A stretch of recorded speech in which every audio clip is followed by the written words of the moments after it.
pusa po. Ang ganda ng pusang ito.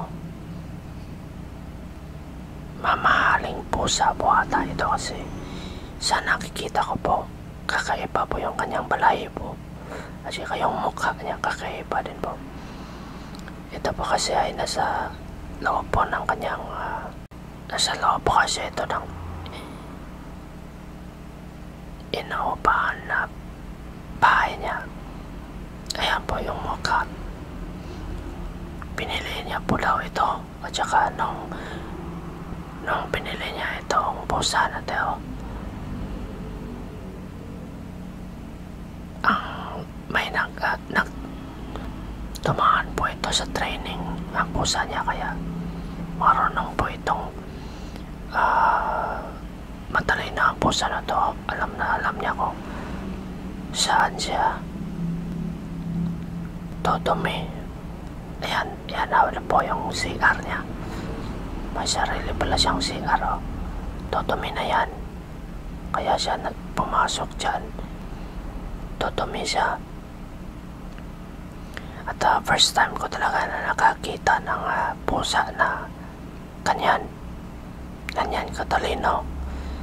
At sa pagkakaalam ko, sabi ng kaibigan ko ay meron po talaga palang mga kanyang klaseng pusa na na-train ng mga marunong pong mag-train ng pusa.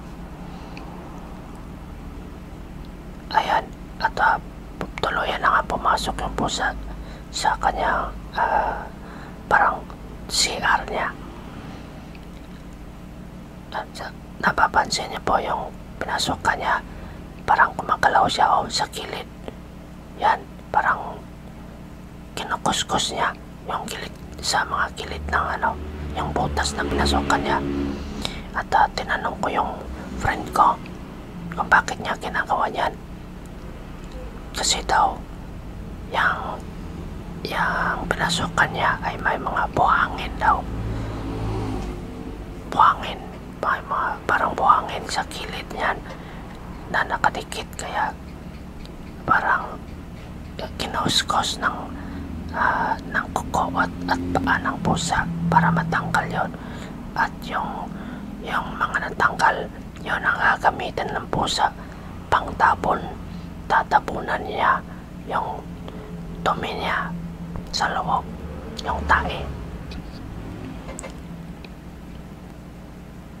Nung una, hindi ko talaga naintindihan kung bakit ganon yung ginagawa ng pusa sa loob. May kinakaskas sa kilid.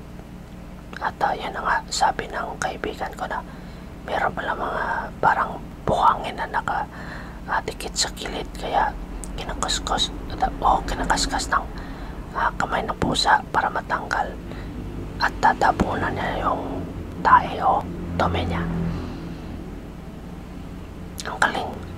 Ang galing na pusa.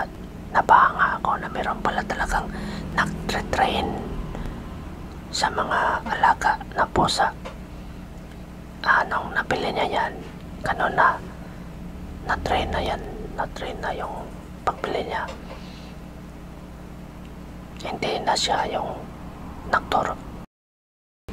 Pasensya po guys, hanggang dito na lang po. Salamat sa panonood. Bye bye.